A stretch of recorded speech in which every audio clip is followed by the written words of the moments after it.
Hi, I'm Ray. And I'm Saren. We're your Spider Baby hosts from To Know Her Is to Fear Her, a Spider-Woman podcast, as well as proud members of the collective. You're listening to Capes and Lunatics Sidekicks. Enjoy the show! This episode of Capes and Lunatics Sidekicks is brought to you by Tweaked Audio. To get awesome headphones, go to tweakedaudio.com and use the coupon code Southgate to get 30% off, free shipping, and a lifetime warranty. Or you can get there through the link on our website, southgatemediagroup.com. This is Luca Perich, and you're listening to the Capes and Lunatics Sidekicks podcast. Yeah, whatever. Ben Reilly, Spider-Man's clone. He's the guy. He's got a sweatshirt. Yeah, that's how you know he's different. And he's a blonde hair. That's right, kids. It's time for another sausage fest. Or, as I coined it, Will really likes it, the Dad Club. Welcome back to the Ultimate Spider-Cast. I am Phil. Joining me, as always, well, Matt Kerner cannot be here. He's still waiting for that baby, but down in the Upside Down in Australia, joining me once a month, it is. Hey everyone, it's Ray. Always glad to be here. I'm pimping my Quantum Zone shirt. I love it. You know, great to be back in amongst the Capes and Lunatics. Hey, wait till about late June, early July, man. You're gonna get the Quantum Zone annual. So yeah, excellent. Yeah, because of Guardians, right? Yeah, I think we're gonna wait for like the first 3 issues to come out. Yeah, then do a Quantum Zone. Yeah, I was talking. Good. I was talking to the boys. We're saying maybe at least once a year we'll check in. You know, see what's going on. Yeah. Oh, you have to. Got to give Wendell the love. Exactly, especially if he shows up in like the MCU. Oh yes. Boy, Russell's awake. Spider Pimps. Yes. The Adventures of Sausage Man and Bun Boy. I'm not Bun Boy. Ooh. Russell, screw you. And who's this? The Web-Handed Bandits? I don't know who that is. You people need to give access so I can see your names. Maybe they want to remain anonymous. I was going to say, at least I know it's not you. It's good to have you, Russell, here. I was just chatting with Russell a little bit earlier before the show. Oh yeah, he's looking forward to his first omnibus. So yeah, good on you, Russell. It's a really nice one. It's Lilith will appreciate it. It's a Masters of the Universe one. Oh yeah. So Russell will be diving into that. Oh, I can't show someone saying F off. Okay, Chad, I know that's you. Okay. It has to be Chad. Chad. He's the Quantum Maniac. Russell. Feels like me. Duking it out in the chat room. But yeah, no, good on you, Russell. Every boy remembers his first omnibus.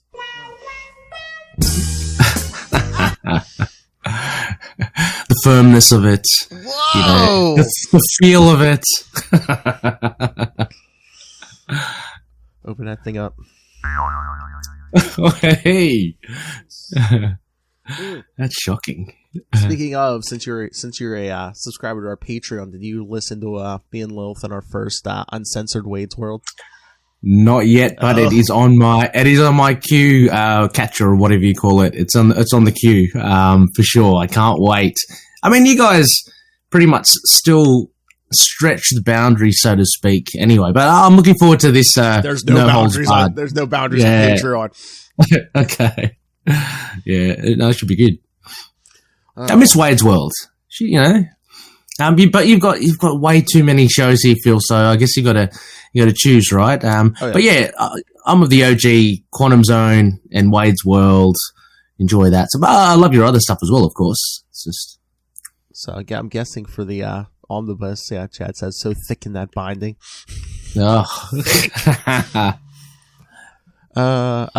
Russell, I listened to it. Ray didn't. Ha ha ha. Russell, you got me. I love how there's like so much activity, like on a 7:30 on a Sunday morning, at least U.S. Yeah. time. Jeez. Well, I know. Very encouraging. I think they both work like nights, so those two are all revved up and ready to go. Yeah. All right. But yeah, Matt couldn't be with us. He's still on baby watch. Yeah, I know. Best of luck, Matt. Oh, best wishes, Matt and Yale and little one. Yeah, the due date was Tuesday and it's Sunday, and this still hasn't. I mean, I know, like I said, I know Luca was a week late. I don't know about Finn, but oh no, he was. I think he was a little bit early. I can't remember. I mean, not great, like a few days or something early.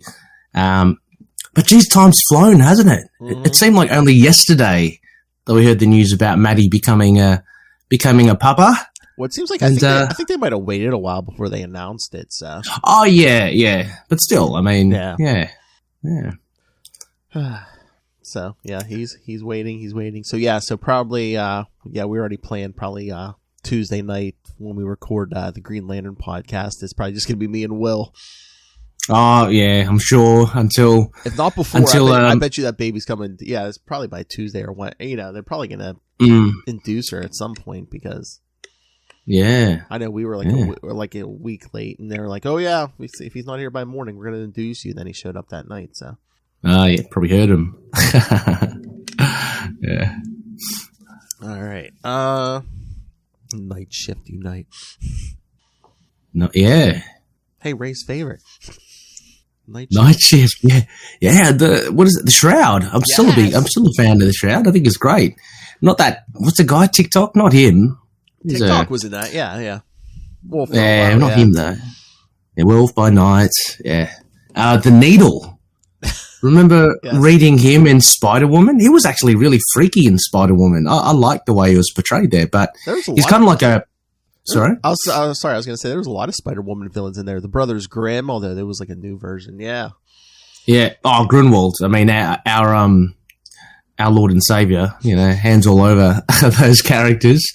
But the Needle was weird because I think he worked so well in that solo issue of Spider-Woman because he was creepy, he was kind of horror. Mm-hmm. But then if you throw him into like Night Shift, a team, he kind of loses that enigma kind of thing.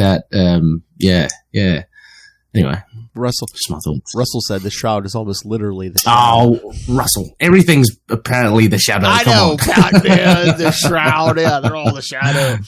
Yeah, I guess. No, to be fair though, the Shadow has influenced plenty. So, fair enough. I was gonna say, and the Shadow probably ripped everything off from Zorro. Okay. Robin Hood. There you go. Yeah. All right. Should we get to these? Yeah, I'm looking forward to it. Look, Phil, I know we don't say it enough, but really do look forward to returning to the journey that is Ben Reilly. Yes. So many different things. Like I think from the last episode we mentioned that was the end of the Jackal, right? Well, you were mentioning that's the end for him for a while, or for a long time. Yeah, like I said, I don't think we see him in the anymore in this Clone Saga unless it's like a flashback or something. Yeah.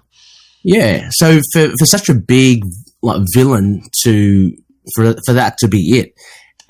For me, going into this, it was kind of like, uncharted territory, so to speak. It's like, okay, how are they going to kind of put this forward? And I really enjoyed the way that they integrated Seward Trainer in it and all that. But it's just interesting to not have the Jackal in it. That's all. But it's cool. We should dive into it.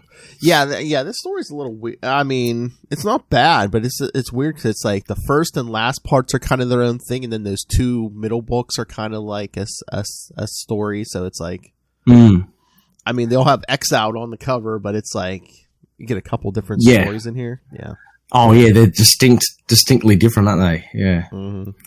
But yes, it starts in Web of Spider-Man 128 from September 1995. We got.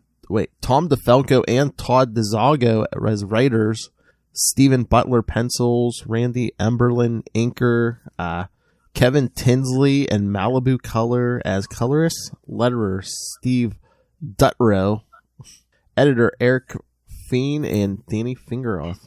So it seems like there's a lot of hands in this one.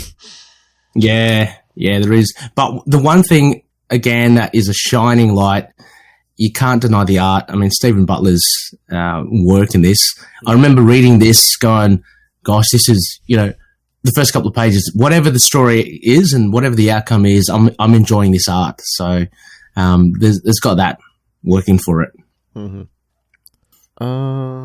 Just looking at some of the notes here, see if anything was worthy of bringing up. But all right, so we'll get to the synopsis for Who Will Wear the Webs.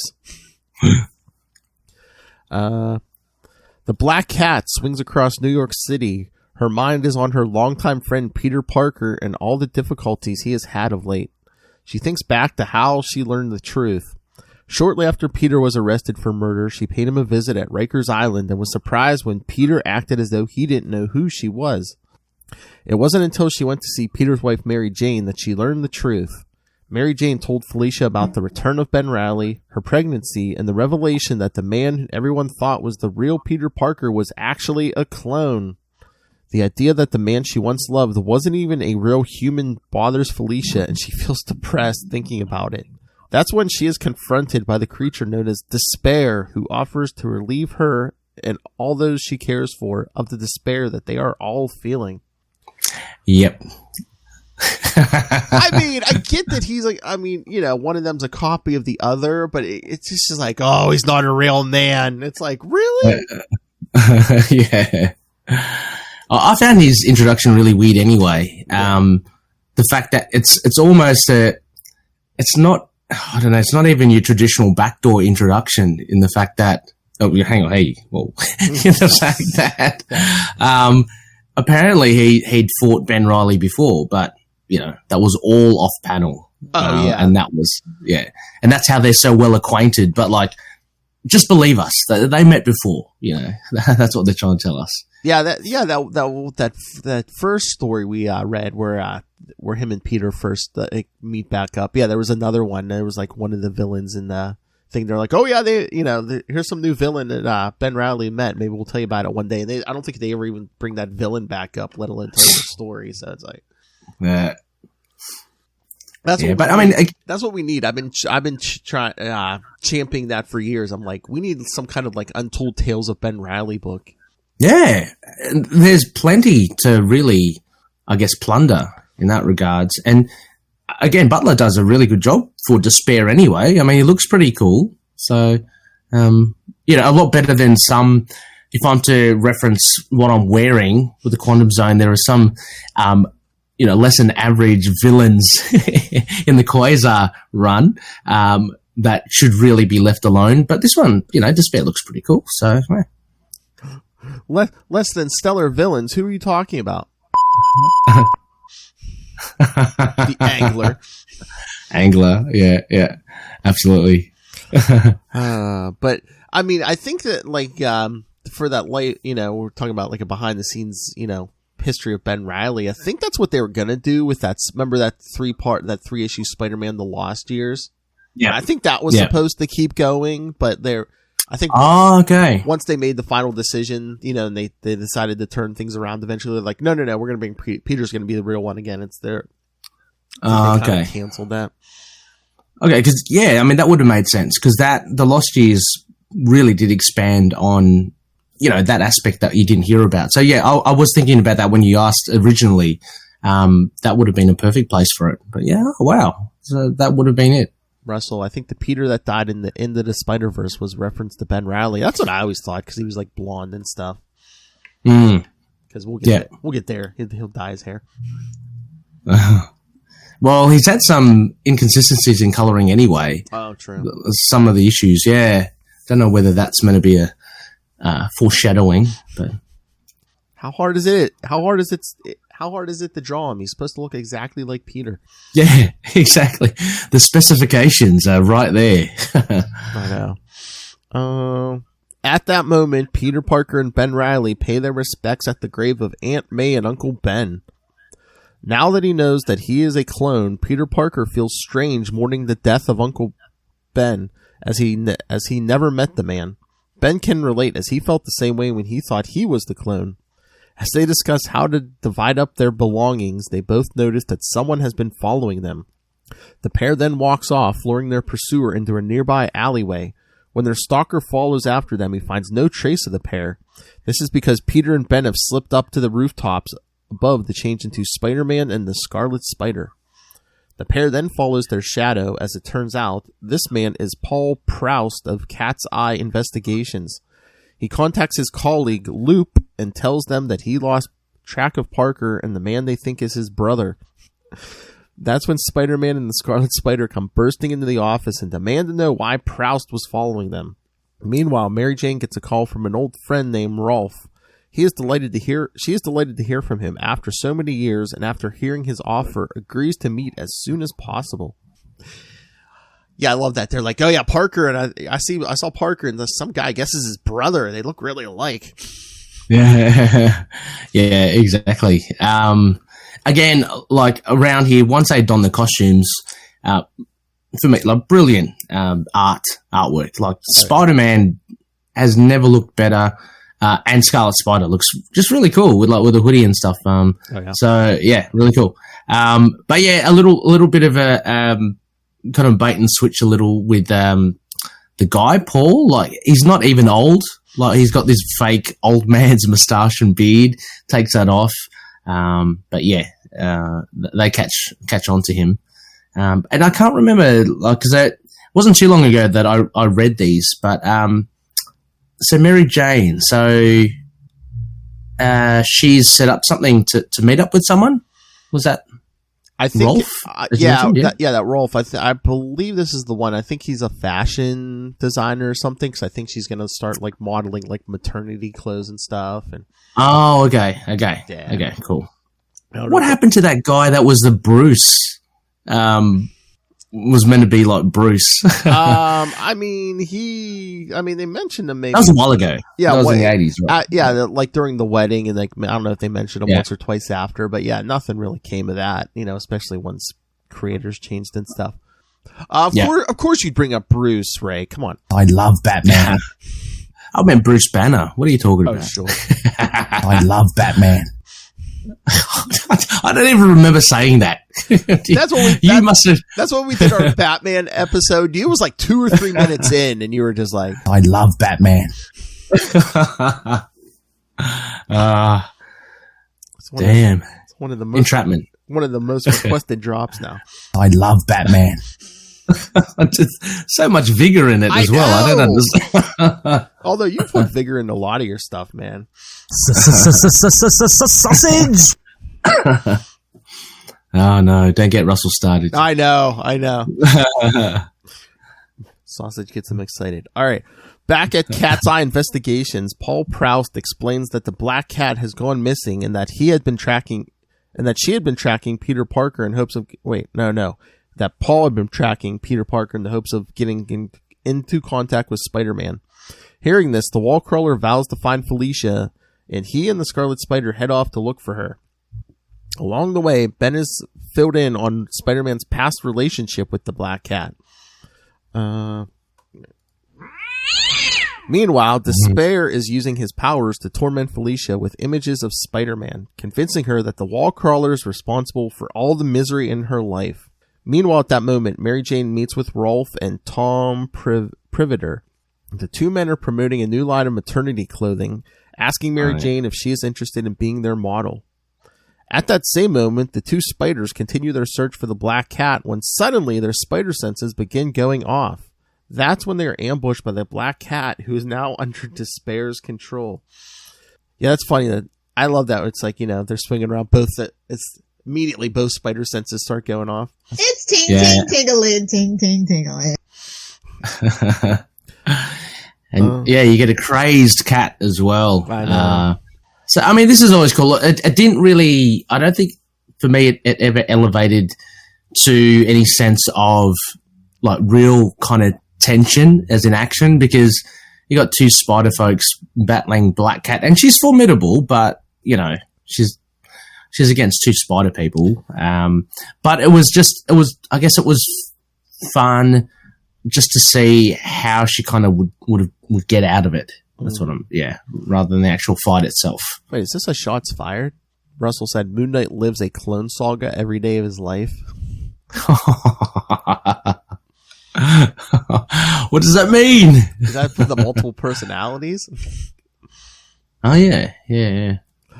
I did like that meme or whatever in the ITK fan group. Someone put up, it's like, right now some of those people are like, what's a Moon Knight? Yeah. What's a Moon Knight? Oh, who ever heard of a Moon Knight? Yeah. And then in 1 year, all those people after they watch the Disney Plus series are going to be like, I love the Moon Knight. No, it's like for as long as I can remember, I've been a Moon Knight fan. It's so funny. Oh, okay. Ray just disappeared off my radar. Okay. Getting too excited talking Moon Knight. Oh, jeez. No, that wasn't a Ray error. I didn't unplug anything, which is not uncommon. Sorry about that. It's once every blue moon, no pun intended. The browser will just Chrome for some reason. I've got so many bugs in this computer, it will just crash. So I was, every time I use it, it's a hope that it doesn't crash. This is the only time so far. But apologies for that. I was going to say drop bears, but all those bugs in your computer, quit downloading that music, Ray. The wallpaper.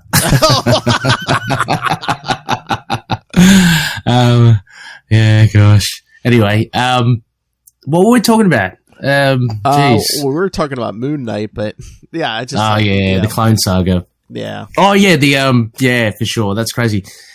It's kind of like that. Look, I have to laugh at that as well because it's kind of like that with me in Invincible. Not that I'm saying that I'm the best fan now, but I'm wholeheartedly jumping on the bandwagon after watching that TV show.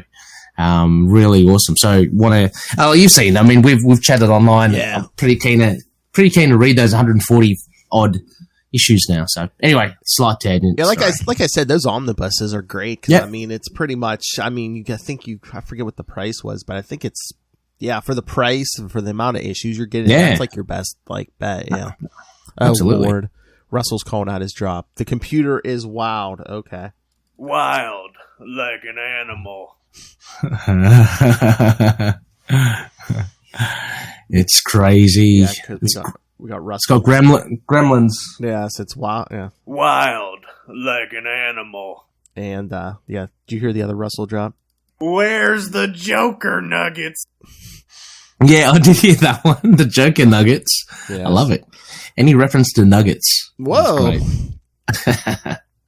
Oh yeah, you are correct, Russell. The same fake Moon Knight fans are the ones who didn't know there was a She-Hulk. I know. Again, sorry, a little slight tangent. I saw that meme or whatever we call it on Facebook where people have speculated Hulk plus Black Widow equals She-Hulk. It's like, no. Yeah, anyway, you gotta love it. Did you ever hear a Knoll drop? I have a Knoll drop now. Do you have a Knoll drop? Okay. Does boobs scare me? Yes. That's awesome. I told him the other day, I'm like, yeah, I got to drop you now. He's like, what episode? Where? He's all excited. In his, his very deep voice, those boobs scare me. I can't believe we have 20 people who's saying that same thing. All right, so let's get back to this. Black Cat's under Despair's control. She is joined by a group of men in similar costumes. While the Scarlet Spider deals with the Black Cat's minions, Spider-Man tries to fend off Felicia's attacks. She accuses Peter of lying to her and then slashes him open. Spider-Man gives up fighting and collapses to the ground, apologizing to her. The Scarlet Spider defeats the attackers and is surprised when they all disappear in puffs of smoke. The Spider suddenly realizes who he is dealing with and orders Despair to show himself. Trying to attack Despair, the Scarlet Spider's blows have no effect on the demon. That's when he notices the Black Cat is preparing to land a killing blow and tells her to stop. He manages to convince her that her emotions are being manipulated by Despair. This causes both Felicia and Spider-Man to snap out of Despair's control, and the three heroes attack the demon in tandem. Realizing that he has lost this battle, Despair vanishes. In the aftermath of the battle, The Black Cat tells Peter that despite the revelation that he is a clone, this doesn't change who he is and what he means to her. After Felicia leaves, Peter decides that Ben is the one who truly deserves to be Spider-Man. Although Ben is flattered, he refuses the offer, pointing out that for the past 5 years, Peter has proven that he is worthy of the webs. Besides the point, Ben has decided that he likes being the Scarlet Spider. As he swings away, Ben tells Peter that he earned the life that he has and he should enjoy it. Peter returns home to Mary Jane, and the two discover that they both want to stay in New York. When they both realize that the fact that Peter being a clone has no impact on their marriage or coming family, the couple kiss.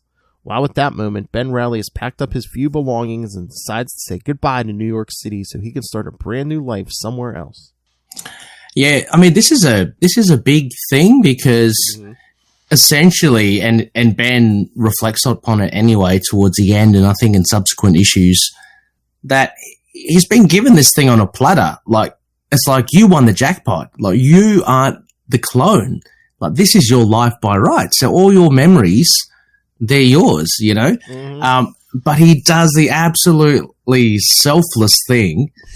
You can kind of see it on both ways as well. It's like, well, Peter, he built up this relationship, and, like, you know, the past 5 years at least, he built up this life.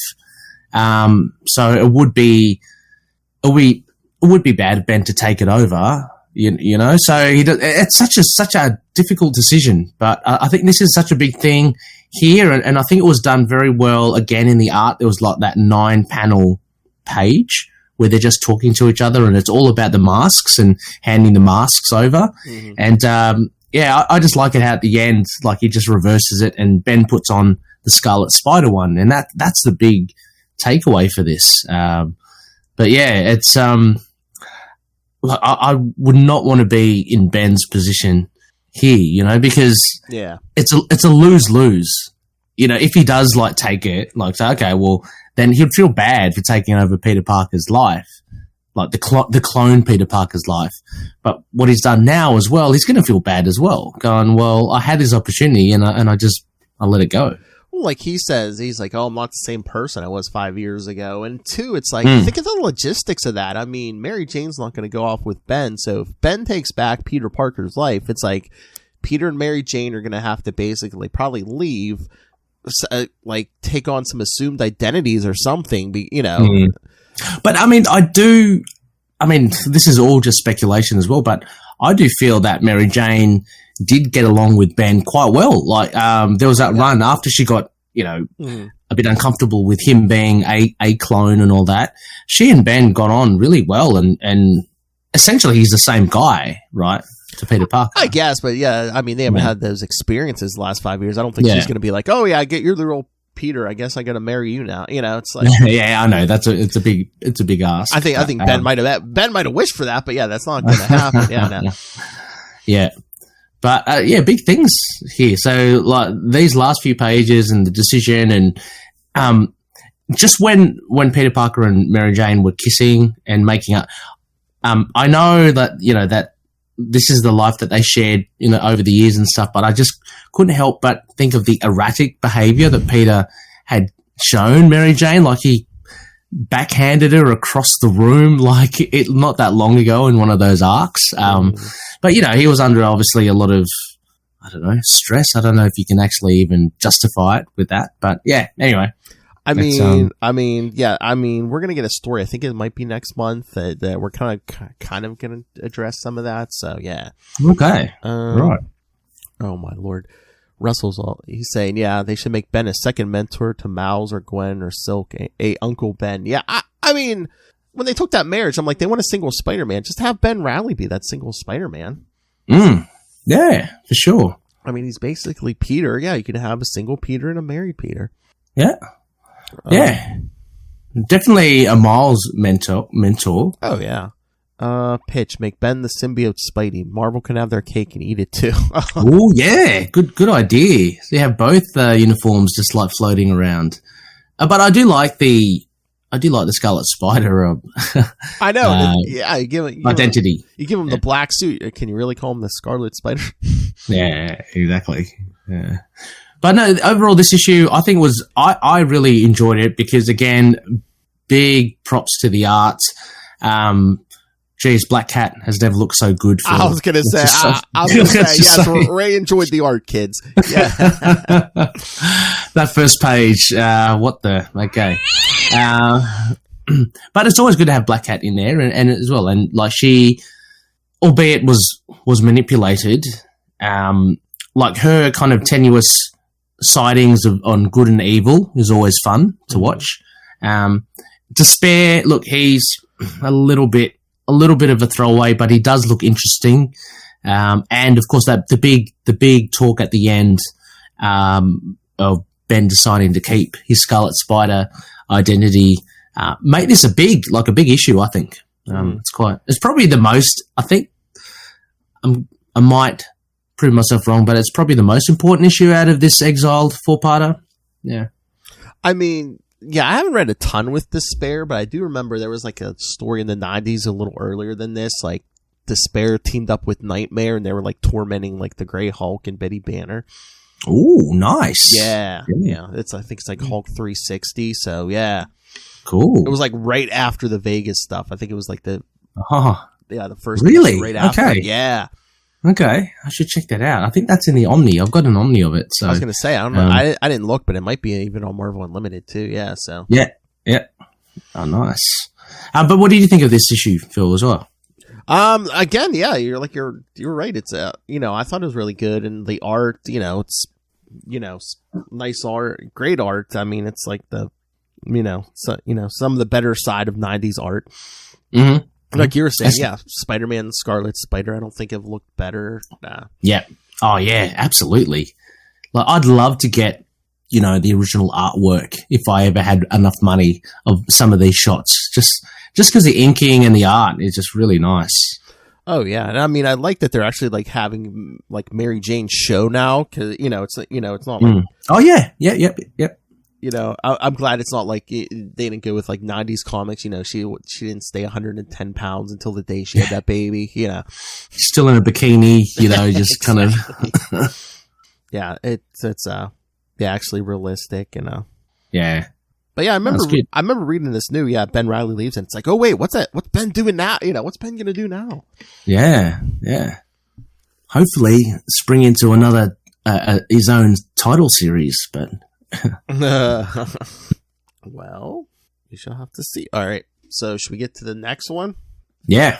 Right. Amazing, right? Yep, amazing. What is it? 405. Here, let me pull that up. Yeah, Amazing Spider-Man 405.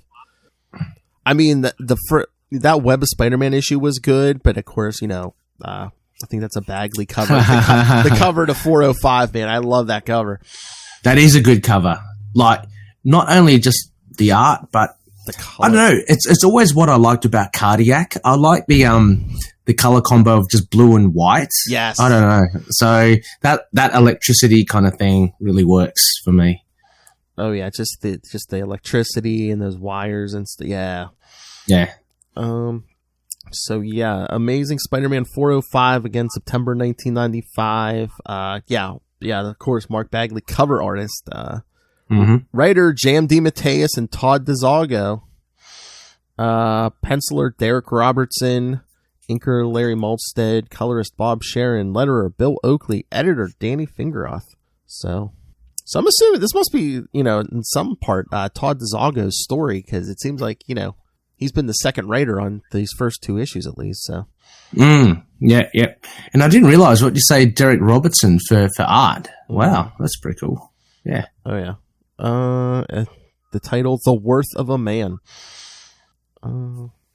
So, part 2, Ben Reilly has decided to leave New York City. However, this time around, it proves more difficult than the last time. Now, however, he has learned that he is the real man, and the person who has been calling himself Peter Parker for the past 5 years is really the clone. He finds it more difficult to leave. He is conflicted now as he resented Peter Parker for the life he lived for 5 years. Although the life he wanted is not the same as Peter's, Ben at least wanted some kind of life and a place to call home. Ben has been speeding because he is upset and ends up skidding on the wet pavement and crashes his bike. No helmet as well. I know. Leaping to safety, Ben decides he needs to get away and clear his head. Up on the rooftops, Ben bellows out about how unfair this all is, as New York is his city, his home. But yeah, it's true. That's true as well. Like, he felt almost compelled to go away from here because you got to get away from the Spider-Man life and stuff. But, imagine that, being asked to leave what you think is your home. Like, Oh, yeah. That's pretty bad. So good on him coming back. But, I mean, it is kind of weird, too, because it's like, I don't know, it's part of you would kind of want to leave because it's like you really can't go up to anyone you ever knew and be like, oh, yeah, Peter Parker's friends, because it's like, you can't be blowing their, Peter's secret and stuff. So it's like, that's true. Yeah, it would make it complicated. Yeah. Yeah, very very complicated. Oh, hence the dyeing the hair and, you should grow a beard and stuff. Yeah. And... Oh, we're going to get there. Yeah, he dyes his hair blonde. Yeah, it's Peter's cousin, yes. He's like Peter's identical cousin. Okay, tell me if this makes sense. Mike Murdoch, is that his name? Yeah. What? Yeah. He says Ben. No, he keeps calling himself Ben Reilly. So it's like he's Peter's identical cousin, but he's from Aunt May's side of the family. Does that make sense? From Aunt May, who's his aunt through marriage. Yeah, that doesn't. Yeah, all right, that works. Unless there's some really saucy stuff happening in the family lineage there. So. Family tree, man. Changing into the Scarlet Spider, Ben web slings through the city, trying to convince himself that he is doing it one last time before leaving the city. He subconsciously swings toward the brownstone owned by Peter Parker and his wife Mary Jane. Seeing them sleeping peacefully makes Ben come to the conclusion that this is Peter's city and his world. Reilly decides that for Peter to have a normal life with his wife and the coming baby, he needs to leave. Russell. Aunt May's a fan of tentacles. Jeez. Oh, jeez, Russell, come on. Russell, where did you learn this nonsense? I don't think those are tentacles. After Ben web slings away, Peter Parker wakes up from a nightmare. Unfortunately, he doesn't remember anything about it, but knows that he needs to remember something important. Still, he is glad that he didn't wake up Mary Jane. Watching her sleep, he thinks to himself how much he loves her and how he will never let anything hurt her.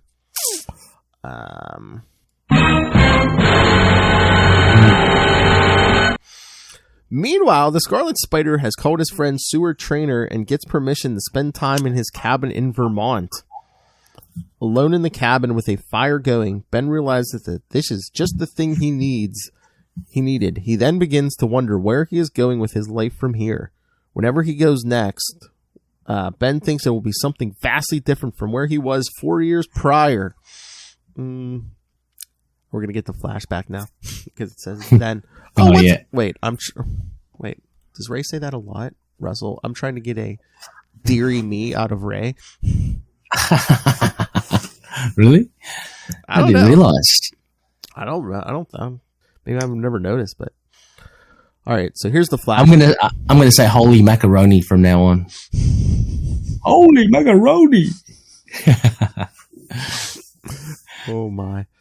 All right. So back then, Ben Reilly walked into the town of Rachel, Vermont, in the pouring rain. His thoughts matching the weather around him. Thinking himself to be a clone at that time, Ben Reilly was seeking out Seward Trainer, a noted scientist, hoping that he could use Trainer's resources to learn more about himself. Ben then arrived at the Millway's Inn, and he tried to get a room for the night. Unfortunately, he is $12 short of the cost, and an innkeeper refuses to give him a room. Before Ben can lose his temper, a man offers to give him the difference. When Reilly refuses the charity, the man assures Ben that he will be paid back because he seems like an honorable man. Although he didn't know it at the time, this was the first time that Ben met Seward Trainer. Then when they flash back to now. Yeah. Oh no, Russell, you can send in a voicemail. Just let me know. Now, Ben's thoughts are interrupted by the phone ringing.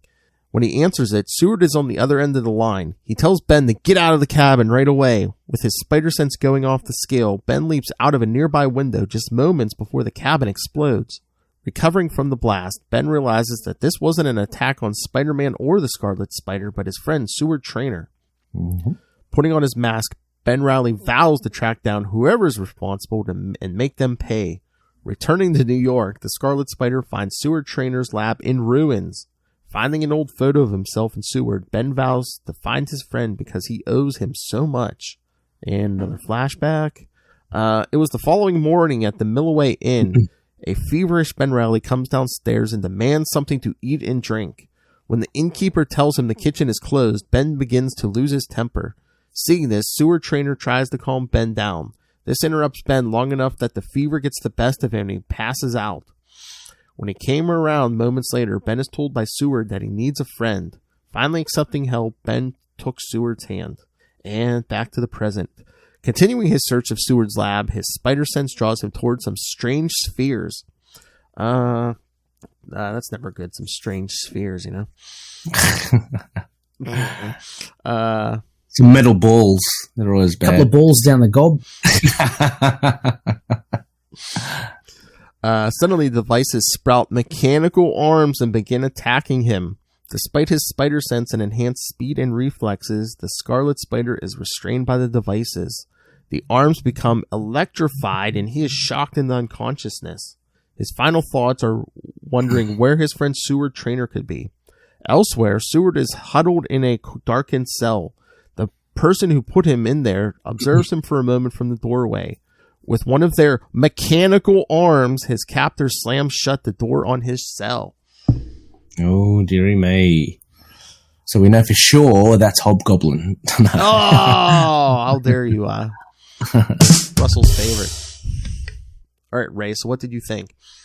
Yeah, look, I think it was important. It was actually a sensible step to actually give us a bit more about Seward Trainer because, again, there was this kind of really shallow introduction of him at the beginning. You don't know much about him, but there's apparently so much back history with him and Ben.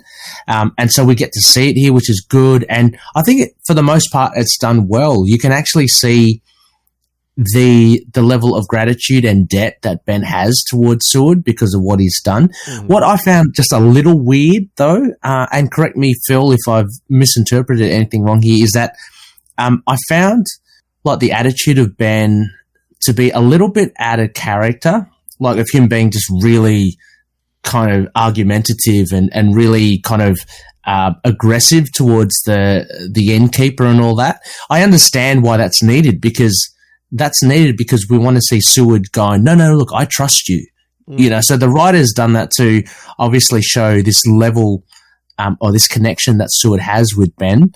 But I just found that was a little out of character for Ben. I mean, am I wrong in saying that, Phil? Or I mean, I kind of get your point, but I guess they were kind of like, you know, this is what the early days, and, you know, remember like the Lost Years and stuff, you know, it's one of those depressions. Plus, they said, you know, they even said he was sick, he had a fever, and, you know. Yeah, I know, but I don't know. I mean, I always think, would Peter Parker, you know, would he act like that as well? Yeah.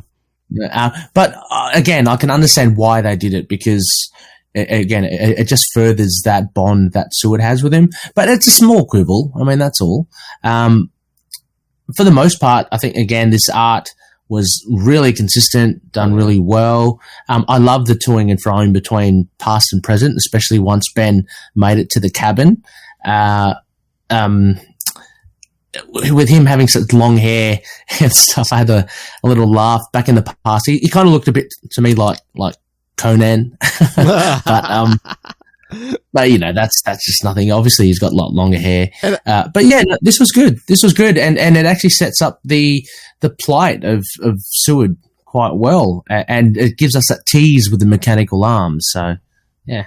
I mean, it's funny too. I know it's different art teams, but I mean, look at Ben Reilly in the first part, and then look at him in this issue, and look at that hair, man. That hair has grown a lot in the time he walked out the door and got on his motorcycle. Yeah, yeah. But I think like between the two issues, and we've seen it before in some previous arcs where it has been so jarring to have such different artists. I think these two still work kind of well together, albeit, you know, the hairstyles and stuff like that. So it wasn't too distracting for this. I mean, albeit as well a crossover of titles. I mean, of course you're going to have different artists, but it is nice to have a bit of consistency. Yeah. But yeah, the big mastermind who had, well, that's not the mastermind in the Clone Saga, but yeah, the person who has Seward captured, we're really not going to see them this story, but yeah. She is coming! Oh, yes, right. I hope that's in context. Anyway. Hey, all right, so get to this next part of this, part 3 from Spider-Man number 62. Yes. So again, September 95. We got our buddy Howard Mackie, writer. Yes, one of my favorite writers. Go Howard. Pat Broderick, penciler. Chris Ivy, inker. Tom Pollard, color. Wait. Is let me. Yeah, Howard Mackie, writer. Pat Broderick, penciler. Yeah, inker Chris Ivy and Tom Palmer. Colorist Kevin Tinsley and Malibu Color. Letterer Richard Starkings. Comic Craft. Editor Danny Fingeroth. Are you noticing any difference with this color separations by Malibu, Phil? It seems around this time this was a cutting edge color separation. I mean, this is the first time I've seen Malibu credited a lot now. Have you noticed any? I mean, not a ton. I mean, it might be a little like crisper, but it's like, yeah, I think this is around the era where we're like kind of moving away from the the newsprint, and we're kind of yeah. I mean, maybe that's a good thing. Like, we can't see much difference. It still looks pretty consistent. Yeah. Anyway. Yes, and the title, Look Down.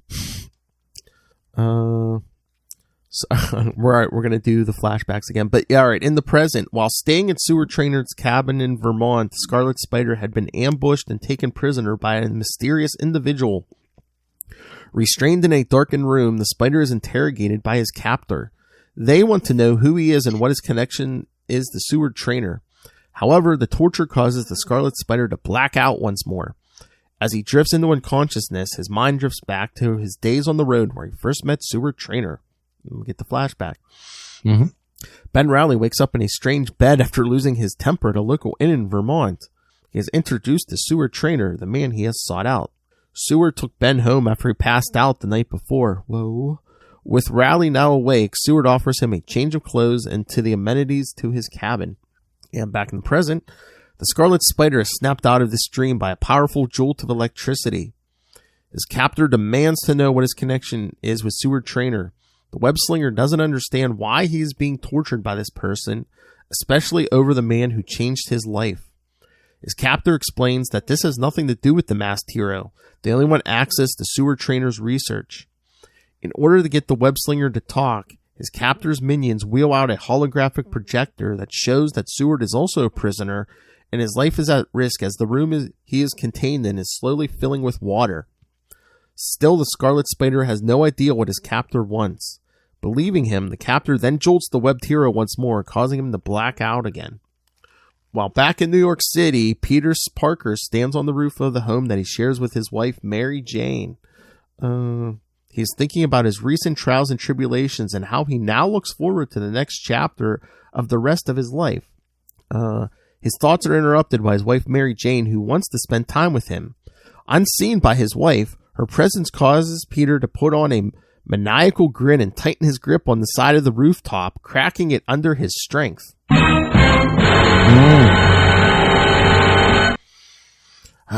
Next month, kids. Next month. I thought that was just drawn wrong. But yeah, wow. No, okay. That was intentional, my friend. Okay. Next month, when Mary Jane feels him tense up, I bet. When she feels him tense up, Peter says he spaced out for a moment and holds her close. At that moment, high above Manhattan, the Vulture stalks the city. He has just recently regained his youth thanks to a Juvenator device, but it is now fading away again. As such, he now hunts for new victims so he can maintain his newly acquired youth.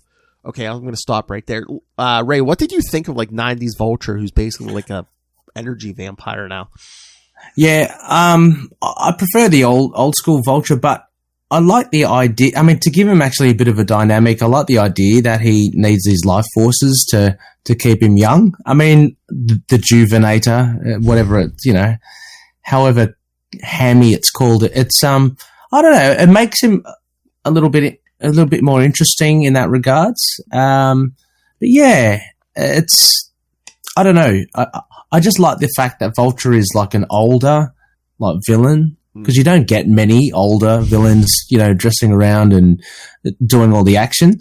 But yeah, I found it interesting. How about yourself? Did you like it, or is it a bit of a gimmick?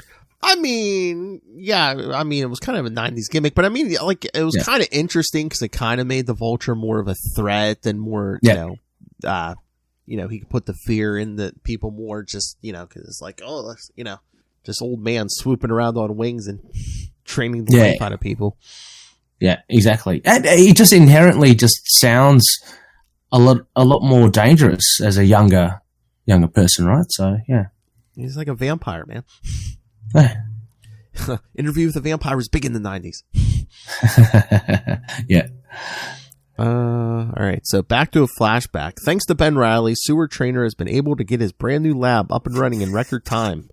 Seward is grateful and has been in desperate need of an assistant.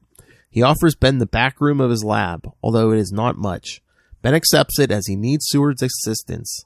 That's when he gets a warning that the main power core is experiencing an overload.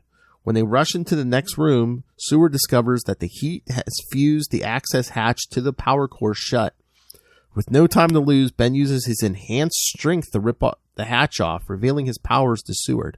This comes as a shock, and Ben promises to explain himself to Trainer later. And back in the present, the Scarlet Spider wakes up from another period of unconsciousness and refuses to let anything happen to Seward, especially after everything that Trainer had done for him over the years. With the last of his strength, the spider rips free from his bonds and incapacitates his captor's minions. As he does so, his mind drifts back again a flashback. Although Ben manages to get to the computer core, the data is still at risk of exploding. As he tries to remove the hard drive, there is a small explosion that pins Ben with debris. Seward offers to pull Ben out, but with things about to become critical, he tells Seward to leave him. Trainer refuses and pulls Ben out. The pair manages to get out and seal off the computer core before it explodes. It will take time to rebuild from this disaster, but Seward is glad that they are both alive. Having determined that Ben is a good person, he decides to continue working with him, but has Ben promised not to pull a stunt like that again. Reilly accepts Seward's offer and promises to not do something like this again. And back in the present, the Scarlet Spider thinks about his promise and how he refuses to let Seward down. As he fights through the complex, he runs into a number of octodrones. Spotting a drone camera, the Scarlet Spider realizes that this is the eyes and ears of his captor and destroys it, cutting off their ability to monitor his actions. As the spider fights through this current threat, Seward's cell continues to fill with water and time is running out. However, before Trainer can be completely submerged, the web-slinger manages to get to him and free Seward from his cell. He pulls him out just like Seward pulled him out years ago. Yeah, I like that. In the aftermath of the battle, Seward asks how the Scarlet Spider managed to find him. Ben explains that he recognized that he was in Seward's old lab and that helped him locate where Seward was being held. When he asks who their mystery attacker was, Trainer says he doesn't know. Seward wants to go back to New York to make sure his files are still intact. When Ben offers to tag along, Seward reminds him that he wanted to get out of the city. Reilly explains that while this is true, he also made a promise to never let Seward down. All right, Ray, what you think?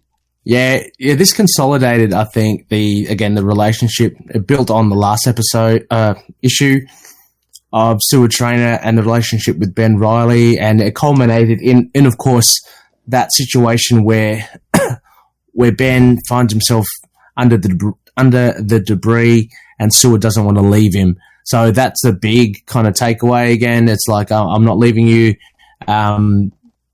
It's just a show of kind of loyalty. And as you mentioned, I like it how it kind of it's mirrored later on where Ben pulls Seward out of the the drowning kind of prison that he's in. A lot of Octo kind of bots in there, which is pretty cool. This issue, there's not like a real defined face to the villainy that you can kind of strike at and stuff. So it's a little bit here and there, but I think the fact that it goes consistently back from the past and the present, I think it still did that really well. And again, you get that sense and you build up that sense of that relationship between Ben and Seward. So that was really good.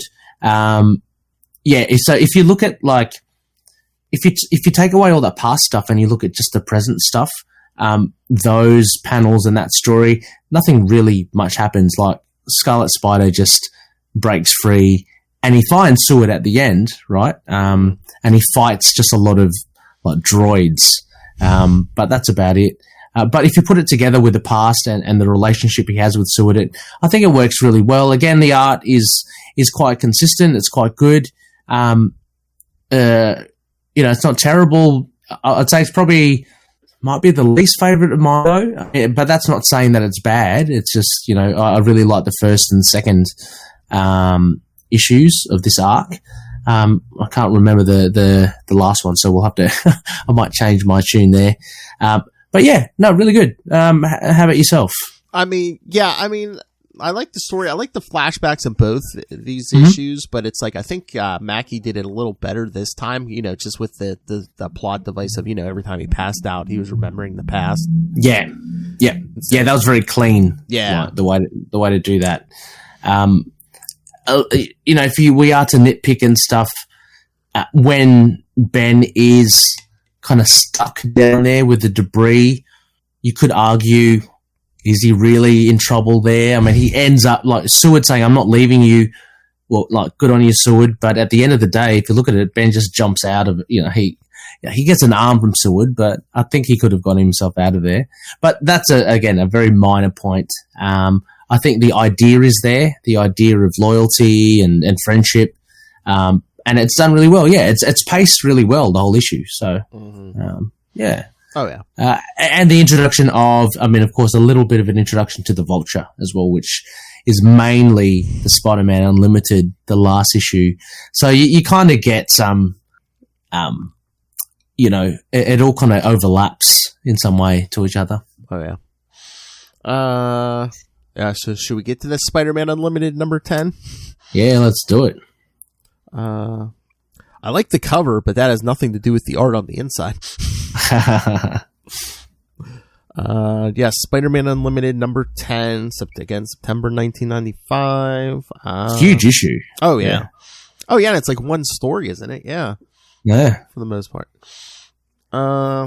Writer Mike Lackey, penciler Sean McManus, Roy Burdine, inker John Nyberg, and Sean McManus, colorist. John Calise and Malibu Color. Colorist John Calise, Malibu Color. Letterer Jim Novak. Chris Elapolis, editor Eric Feen and Danny Finger. Oh, okay. There's a lot of hands on this, but there are, yeah. But yeah, writer Mike Lackey and penciler Sean McManus. I mean, I think I've heard the names, but not a lot. It's No, yeah, Sean McManus, mate. I can't. Yeah, you're right. I haven't seen him around lately. Yeah, no. Even back then, I don't think I saw a ton of them. But I mean, just the art on these issues. I mean, I like the first two parts the best, but it's kind of like each part was pretty distinct, and it's especially these last two parts. It's like, man, they look very dissimilar from the first two parts. Oh yeah. I'm just having a quick look now through the art just to reacquaint. It's not too bad, but yeah. No, but I'm with you. I definitely prefer, I think, the first two issues. Yeah, I mean, this one is my least favorite art-wise. I mean, it's not bad, but it's very different. All right, so the Scarlet Spider. Oh, it's the title, A Promise to Keep. The Scarlet Spider swings over Manhattan, thinking about how he wanted to leave this city, but events conspired to keep him here. After incidents involving his friend Seward Trainer, he He realizes he can't leave. Still, after discovering that he was the real Peter Parker after all, Ben decides that perhaps he and the Scarlet Spider are destined to stay in New York City after all. Elsewhere in the city, the Vulture soars over the city, considering his latest scheme. It's not ideal, but it is the best thing that he can do at this present time. Suddenly, the high-flying villain is racked with pain, and he begins to fall from the sky. Landing on top of a car parked on the street, the Vulture is thankful that his body armor took the brunt of the fall. That's when he notices that his hands are becoming twisted with arthritis. He then realizes, to his horror, that his newfound youth is fading away and he's becoming old again.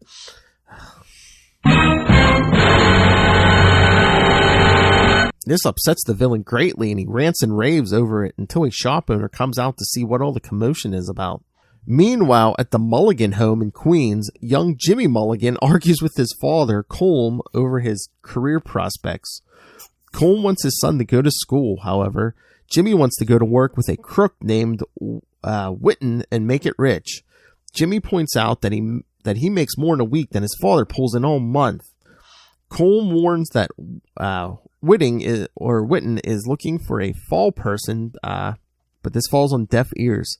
Having heard enough, young Jimmy leaves the dinner table and rushes up to his bedroom. At that same moment, the Scarlet Spider comes upon the scene where the Vulture crashed. There, the frightened shop owner tells him how the Vulture fell out of the sky and then took off again. Questioning the man's story because he is drunk, the wall crawler decides to buy a newspaper from his newsstand. Looking at the date on the Daily Bugle, he realizes that today is the anniversary of the death of his Uncle Ben. This fills the Spider with guilt, as his Aunt May taught him better. As he web slings towards Queens, he thinks about the tragic loss of his Uncle Ben. At that same moment, the Vulture interrupts a mugging in order to use his Juvenator device to steal the youth of the thief. However, it is enough to maintain his age. The Vulture also turns the device against the mugger's intended victim as well. Greedy. What has he got? He's got like defibrillators or something. I guess that's the device, I guess. That yeah, it's weird. Yeah. Because like when they first did it, I didn't think he had those, but I'm trying to remember. It's been a few weeks since I read this story. I think, didn't he like... I don't know, did he soup up the device or upgrade it so, because he's... Yeah, I can't remember. Yeah. But it's still a good premise. I like it. Yeah. I mean, before I forget as well, the one thing I guess is that with the new revamped Vulture costume, it looks very generic 90s costume. Like if it somehow, I don't know how they would have done it back in the 90s, if they kind of revamped it to look a bit more timeless. I know that's really a bit of a stretch. Then maybe the younger Vulture would have lasted a lot longer. But yeah, it looks very much a thing of its time. Oh yeah, it's 90s armor all the way. yeah, absolutely. Later, Ben Reilly pays a visit to the grave of his Uncle Ben and apologizes for not doing enough to stop his murder. His graveside vigil is interrupted when his spider sense begins going off. Ben then leaps up into a nearby tree and watches as Colm Mulligan comes up to Ben's grave to pay his respects. Colm has come to pay his respects because Ben Parker was always there for him and helped out when he could. With his current family problems, Colm wishes that he could be as great a man as Ben was. He recalls when they both worked in a textiles factory years earlier. He remembers one day in particular when one of their co-workers got his arm caught in one of the machines. Thanks to Ben's quick action, they helped free their colleague before he lost his arm. While on break, Colm confides in Ben, telling him that he feels life like he is wasting his life as he had children before getting an education and as a result is now stuck in this dead-end job. Parker reminds him that he does this job out of a greater sense of responsibility. Take a drink, Lilith. And that he does so for his family. He convinced Colm to pursue further education on top of his job. But despite Ben's sterling recommendations, Colm doesn't have the money to go get into school. Realizing that this is keeping Colm from realizing his potential, Ben then gave Colm his paycheck as a loan to help him go back to school. Tragically, later that evening, Ben Parker was murdered in his own home. Just coincidentally, it was the same night, yeah. Poor bugger. Yeah, a lot happened. That night, yeah, I know. Realizing that the Parkers needed the money more than he did, Colm never cashed the check. As a result, Colm remained in the same dead-end job, and now his son Jimmy is following in with a bad crowd. See how much you could have accomplished, Peter, if you had just tripped that burglar. My gosh, it was like a nexus of, I know, possibilities there. Ben would be alive. Coleman would have gone back to college. It's like, come on, Peter. His son would have been on the straight and narrow, all that sort of stuff. You didn't even have to take out that robber yourself. All you had to do was slow him down for that security guard. Exactly. Overhearing all this from the treetops, Ben begins to cry because he never realized that his uncle was charitable to those in need right to the very end of his life. Quickly changing out of his costume, Ben decides to approach Colm, introducing himself as Peter Parker, and offers to help Colm with his son Jimmy. At that same moment, Jimmy is at a meeting with Witten and his men. They plan on robbing an electronics factory to steal components that will make current technologies obsolete. No more CDs. I know. Oh, yeah, it's 95. We're going to have these things called MP3s. Yeah, little did they know how correct they were. All right. Yeah. When Witten orders them to kill anyone who interferes with them, Jimmy begins to have second thoughts, making Witten angry when his orders are questioned. With no other choice but to do as he is told, Jimmy finally starts to wonder what he has gotten himself involved in.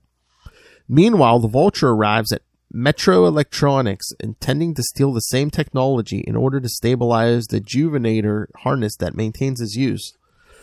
He thinks about the troubles he has been having, recalling his recent arrest. When he suddenly became old, he took advantage of his transfer to the geriatric ward of the hospital for observation in order to escape. Look how old is old here, jeez. All right. It just gives me new respect for the Vulture. I love how he's like, I look so old, they didn't even notice when I slipped out. Yeah. Shortly thereafter, his youth returned and he went about his business until his age began to fluctuate again. He wishes that Bestman Electronics had not gone bankrupt, as it would have provided him with the technological means to fix his harness and avoid breaking into Metro Electronics. It's then that Witten and his men break into the warehouse to make their theft. However, when they attempt to murder the security guard, Jimmy protests. However, before they can harm the security guard, they are interrupted by the Vulture, who drains the youth of the gang members. As the guard and Jimmy cower in the corner of the guard station, the Vulture demands that they help him. Not far away, the Scarlet Spider webs up two members of Witten's gang who manage to escape and forces them to talk. Although the Scarlet Spider gets the drop on the Vulture, the villain manages to knock the web slinger aside and escape with the stolen equipment and the guard as a hostage.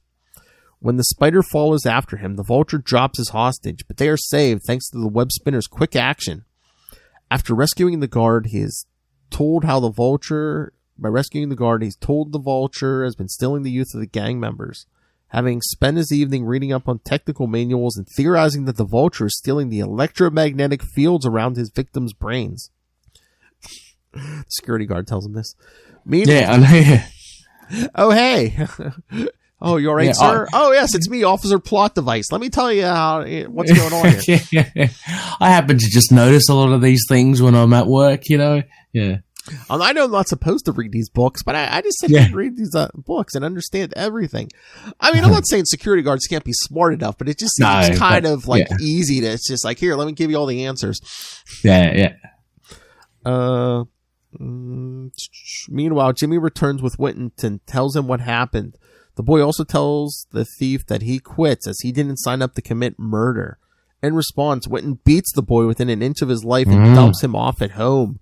Seeing the state of his son, the state his son is in, Cole Mulligan rushes the boy to the emergency room for immediate medical attention. Forced to wait for tests to learn of Jimmy's condition, Colm decides to pay Witten a visit and pay him back for what he's done to Jimmy. By this time, the Scarlet Spider calls the Mulligan household and learns what happened to Jimmy and learns that his father is going to get revenge against Witten. Meanwhile, Colm busts in on Witten and discovers that his office was just hit by the Vulture, with Witten the only survivor. At first, Colm is willing to murder Witten for what he has done, but he has second thoughts. Deciding murder wasn't worth throwing his life away, after Colm drops the gun, Witten tries to grab it, but the Scarlet Spider arrives and webs it to the floor. He then webs the crook up and tells Colm to go and be there for his son. At that moment, Spider-Man is swinging back home after doing some grocery shopping. Big adventures. He He is suddenly struck with another vision of. He is struck with a vision of Mary Jane being murdered and fears for her safety and that of her unborn child. When the vision. Yeah. Sorry. No, what were we gonna say? I was about to say, like, is this the first time? Like, wasn't Kane the one that usually saw these things? Yeah. Ray. Told you next month, kid. It's coming. Gonna get your answers. I think. Oh my gosh, Peter Parker is Kane. No, that can't be the. Remember, kid, when the dream ends, the nightmare begins. Oh, that's right. You said remember that. Yeah. When the vision finally subsides, Spider-Man decides to rush back home and make sure Mary Jane is safe and try to figure out what these visions mean. But he lost all his groceries as well. I know. So that was a wasted effort. You're really going to go home to your pregnant wife with no food? Come on, kid. Oh, especially if she had cravings. Come on. Oh my God! Look at Russell. He's deducing it like Batman. Hey, bit of detective work. I guess, yeah. You know, I know, like Batman. I love Batman. That wasn't me. I deny it. I can confirm. Where's the Joker nuggets? But yeah, a big issue, right? Like there's. Oh yeah, we're not even done yet. I know. My God. Were you thrown at all by because it had the flashback pencils were someone different, and looking at it while you're going through the synopsis, it certainly was, but I thought that was okay. I thought that was fine. Yeah. Some of the art was, I think a little, like some of the faces were a little bit inconsistent. There's nothing wrong with them, but it's just that they look different. They're just very cartoony. It's like, but if that was the style, then just do that whole thing, the whole comic like that. You know what I mean? But there were some panels where the faces were reduced to very cartoony. But yeah, there's so much kind of happening here. I love the introduction of the Mulligans because it ties in with Ben Parker. There's a journey itself on little. Was it? I forgot his name again. Bill? Is it the little kid? Bill. The son of Colm. Is it Jimmy? Jimmy. Sorry, Jimmy. So there's that cool thing as well. I really like the fact that he was very kind of argumentative against his father, but then once he goes to that meeting with the criminals, immediately it's like, oh no, I can't do this. No, I can't. This is terrible. And he kind of spirals down. I like that story. I like the integration of the Vulture coming in because he actually crosses paths with the Mulligans and Witten and stuff. So that's really cool. But yeah, I mean, this really could be like a of its own. Like it didn't seem like a part 4 of 4 at all. There was no real connection. That's like, I don't know if they were trying to sell Spider-Man Unlimited, or I don't know if like during the Clone Saga they like doing arcs, because I mean they did do more, but it's like, like the first part and this last part, I mean that's what I said, they seem like they could almost be their own things. They didn't have to be part of this storyline. Well, that's the thing, isn't it? It's a marketing thing. Like you're obligated as a fan to get all the 4 parts, and yeah, exactly. And whether or not they actually tie in as an arc, who cares? I mean, like if we put them as a 4-parter, then collectors will want to get all the 4 parts. So, yeah. And again, even that first part, it's like the only way it like really fits in with parts 2 and 3 is that's when Ben decides to leave New York. Yeah. Well, that had the big moment, and the big decision. But yeah, it had nothing to do with Seward Trainer or anything like that. But a little bit, as you say, of him getting out and finding the cabin and stuff. But yeah, very tenuous connection to the others. And then you have the Vulture just kind of sprinkled in towards the end, and there he comes. I'm kind of glad as well, because when we saw him and the Sinister Six earlier on, I didn't know too much about this revamped young Vulture, so it was good to actually learn a bit more. and him kind of sucking the life force. But yeah, it's some of the, yeah, as I said, the art was inconsistent. But I don't know, when I was reading this, for me, it was just in my head, it was cool, getting some really tried and true adventures of Ben Reilly, of Scarlet Spider. Oh, yeah. And yeah, I kind of enjoyed it for that. And the good news, Lilith, I just got Ray saying sucking life force, so you're welcome. Like you were saying with the art, like with the, sometimes the faces will run very cartoony. Yeah, I mean, that's kind of why this was like the weakest, I thought, out of these four art wise for me. And I'm just wondering if part of that too is like I said, I haven't heard a lot from this artist. I don't know if he was like a newer artist. And like they throw him into the deep end because I mean, this Scarlet Spider Unlimited is how many pages, and like previous issues they did like a main story and backup stories. This whole thing is one story. Yeah. So I don't know if they gave like this newer guy, but like, oh yeah, you got like, what is this, like 64 pages or something? They're like, oh yeah, you're drawing the whole thing. Well, I mean, there's the flashback pencils of someone else, right? Yeah. So, but most of it is most of them, yeah. I mean, it's still more than a regular issue. If you take away, I think it's on here on Marvel Unlimited, I've got 52 pages. Oh yeah.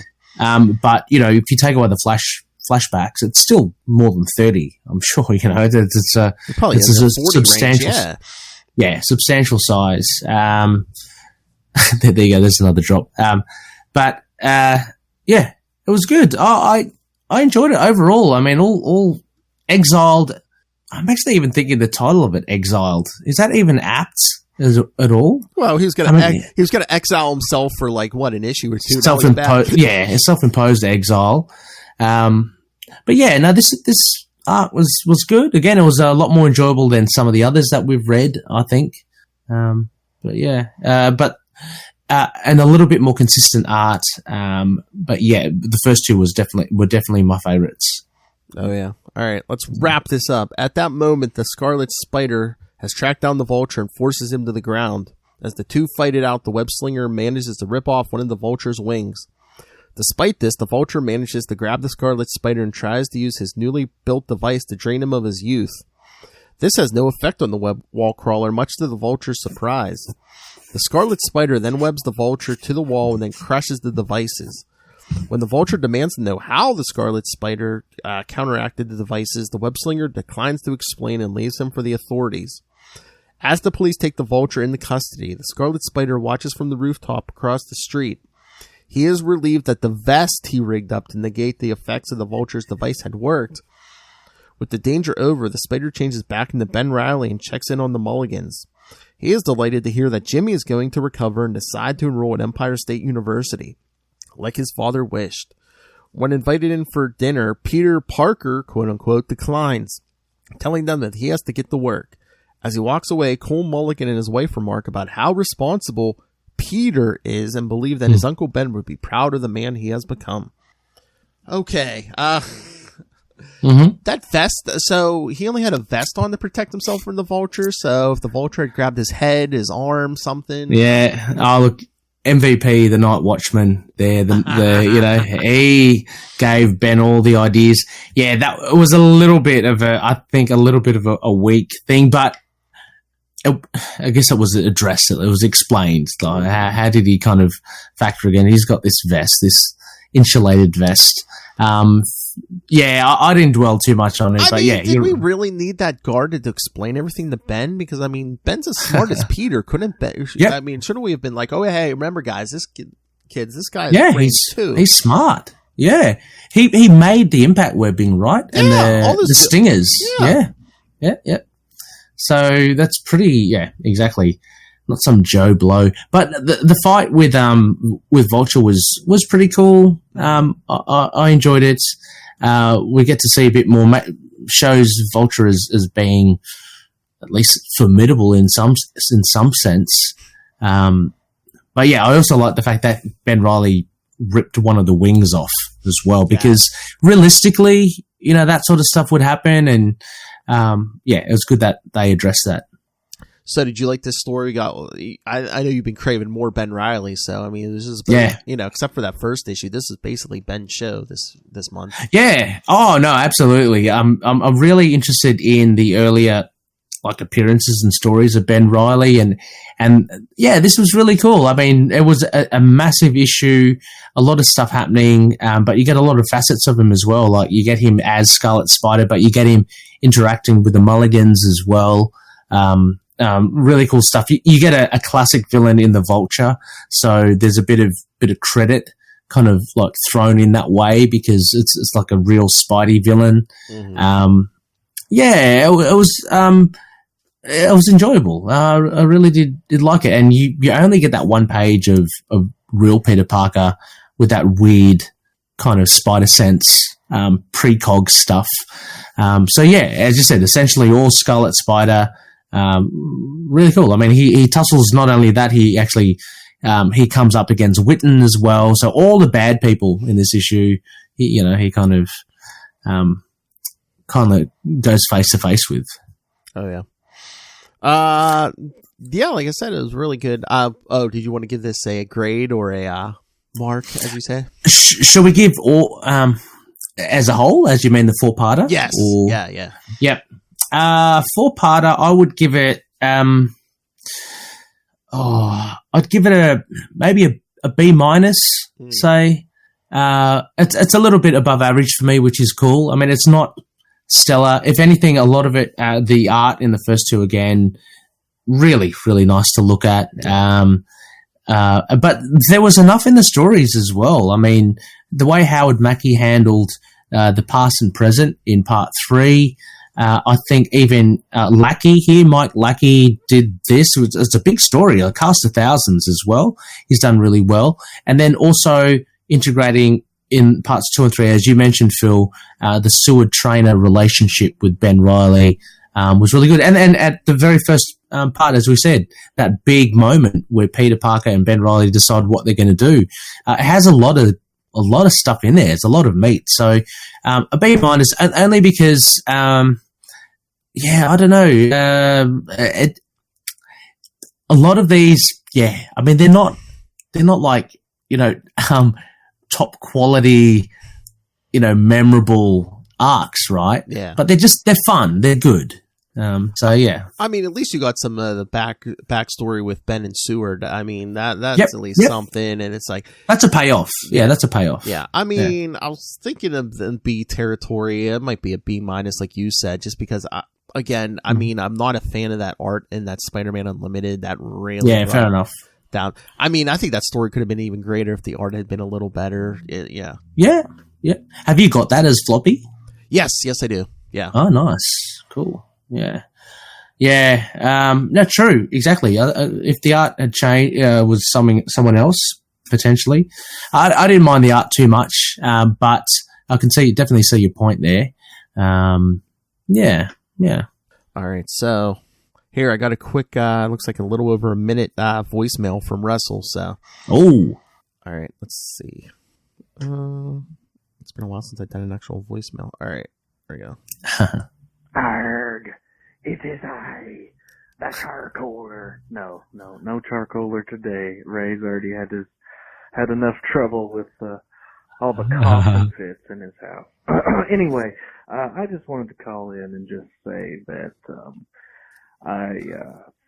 I think this era of Spider-Man, while it's not far from perfect and definitely has some major problems, it's not as bad as people make it out to be. And I gotta give them credit for, trying something a little bit different. No goblins, mostly. No symbiotes, mostly. And no Doc Ock, mostly. So, I gotta give them credit for doing something a little bit different. Anyway, just thought I'd call in and let you all hear some of my thoughts. Keep on being Spider Pimps, and all the best to Matt Kona and his his soon-to-be baby. So, catch y'all later. Catch ya, Russell. Catcha. Cool, thanks, Russell. Yeah, it's good. I think Russell epitomizes it in the fact that it's nothing stellar, but it really is not that. I mean, I've heard some really terrible things about it. Like even when we spoke to Howard Mackie and Terry Kavanagh, their reaction was, oh, it's Howard's fault, and oh, it's Terry's fault. It's Exactly. but it's not that bad. Like, really, I mean, I was listening to, if I can say, this was a few years ago, This Week in Marvel, with Agent M and stuff, and they had Ben Morse. He was one of the old hosts, and they were just going to town on Clone Saga, saying how bad it was. And I don't think it's that bad. I mean, the stories aren't, you're not looking at top tier, unforgettable, memorable stories, but there are some really good things in there. There's some solid bit of writing, structure wise and art wise as well. There's some good stuff. I mean, I don't know if you have to be of a certain age, because I know Lilith never wants to touch the Clone Saga, but it's like, I know you didn't read these first times around, but you were reading Marvel Comics in this era, so I don't know if it's kind of... Yeah. Well, that might have prepared me a little, I guess, of, just locking into this style of stuff. Yeah. Because it is very... a lot of parts, it is very 90s and all that. But yeah, it's okay. It's good. Yeah, it's something worthy of collecting, I think, getting a collection of. Oh, yeah. Because it has, like, a lot of people, there's one person I remember saying, they're still trying to fix the mess that the Clone Saga had inflicted in Spidey canon to this day. Well, yeah, fair enough. But, like, in that instance as well, it's an important part of Spider-Man's history. So, yeah, definitely. Yeah. All right. Should we get out of here so you can get to bed? Let's do it. All right. So next week, Lilith is back, and we switched up a little bit to make sure the crossover works. So next week, part 1 of Atlantis Attacks from Amazing Spider-Man Annual 23. That's right. Nice. Then the week after that, Spectacular Spider-Man Annual 9, more Atlantis Attacks. Then the crossover goes over to The Devil You Know, the Daredevil podcast for the Daredevil Annual. And then back here for Web of Spider-Man Annual number 5. So, yes. It's all the 3 Spider-Man annuals and the Daredevil annual. That's awesome. That Daredevil annual I love. I remember very fond memories of picking up a copy and stuff. And also, just quietly, I'm very jealous of Will Allred. I know he mentioned he has the Atlantis Attacks omnibus on his shelf somewhere. Oh my God. On on Tuesday when we recorded the latest episode of the Green Lantern podcast, he's like, look what I got. So it was like another like big omnibus. We're like, what is that? It's like, oh, it's the like collection of the official handbook of the Marvel Universe. Yes. I saw he posted that up. He got it for his birthday or something from his family. Yeah. And I was like, there's no better gift that his family could have given him. That's also, I've seen that in the shop. It's a deluxe edition of the Marvel Universe, and it is thick. Oh yeah, and it's like hardcover. Oh yeah. Yeah. I want it as well. It looks so good. Because he used to, I guess he read it as a kid. He's like, that's why my eyes were so bad. Yeah, exactly. That font was small, like in those prints. It was terrible. But yeah, I guess like his birthday was it in December. I guess it was just available for pre-order. So I guess he like just got it. Yeah. But I'm sure he's poring over it now. Oh, definitely. Turn of D Century probably gets a big viewing. Exactly.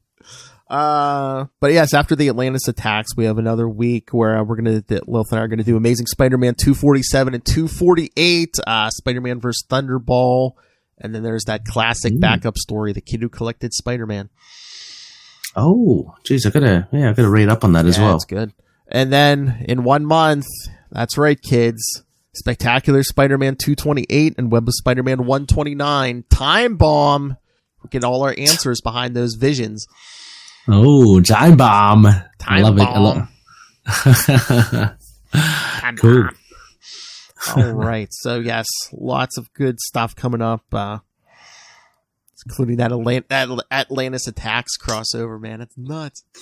That's awesome. I can't wait. All right, kids. So, yes, send your thoughts on all of that goodness. Email us, capesandlunatics@gmail.com, or call the voicemail 614-382-2737. That's 614-38-CAPES. And remember to follow The Ultimate Spider-Cast on Facebook, Twitter. You can find links to all of the various social medias for all of our shows. Links to this YouTube channel. Have you been curious what that that mysterious Australian looks like. Yes, so please subscribe to the YouTube. Go subscribe to the Patreon. Again, more stuff coming. We're adding more and more. Rated R movie reviews. Lilith and I just did an Uncensored Ways World. We also did episode 2 of Boob Windows and Long Boxes yesterday, also about the 90s Invisible Woman, you know. Oh my god. Yes. Oh, and then just wait, we're going to be having some live reads coming up too, because Lilith Hellfire and I are talking about doing some parodies, superhero cribs. You know, all these superheroes showing you around their headquarters and stuff. Yes. Oh yeah, cool. Lilith is writing up scripts, and I think I also convinced her. I also convinced her. I think we might do some live reads eventually of some of her fan fiction. Oh, Lilith Hellfire fan fiction. Bring it on. Yes. So yeah, get on the bandwagon for Patreon and find the link for the merch. Links to everything all at Linktree, linktr.ee/capesandlunatics.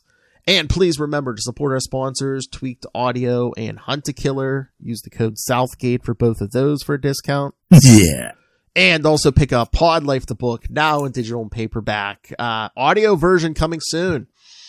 Learn the ins and outs of podcasting from the experts and Rob Southgate.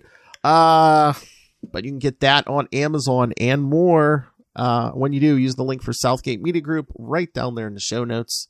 Help us support this show, the network, and that man sucking the youth out of everyone he can, Rob Master Doom Southgate. Make it rain, so says Master Doom.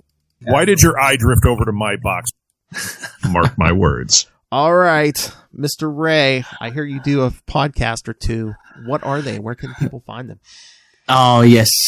Look, the best way to contact me is via Twitter at ReyReyPod, REYREY pod. That covers just, everything that I do for Last Sons of Krypton, a Superman podcast.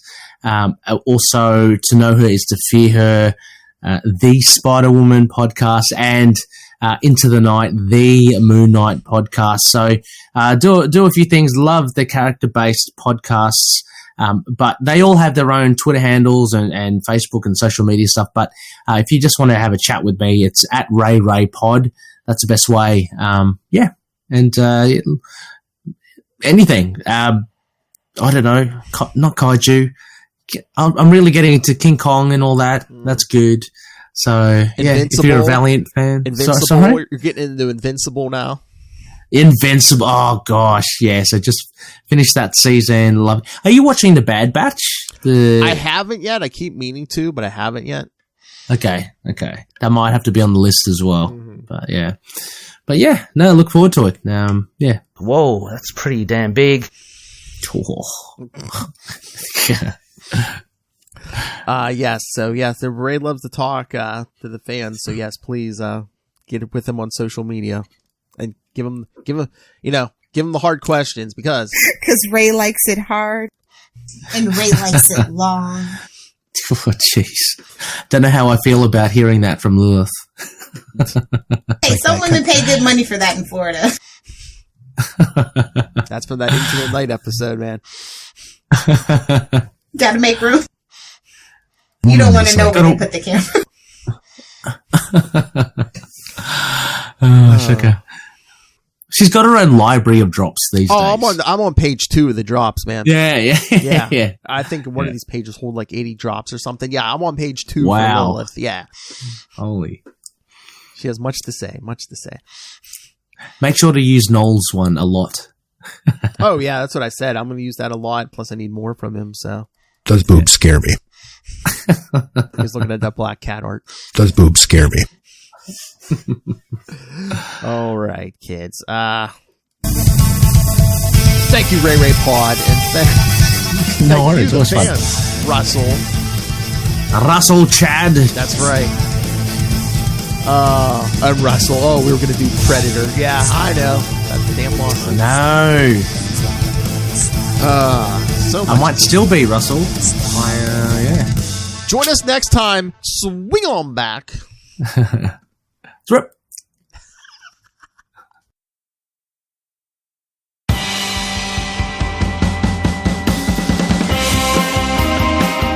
Hi, I'm one of the High Priests of Khonshu Rey, and I have the sacred privilege of providing you, the loony listener, with a podcast honouring Marvel's very own Moon Knight.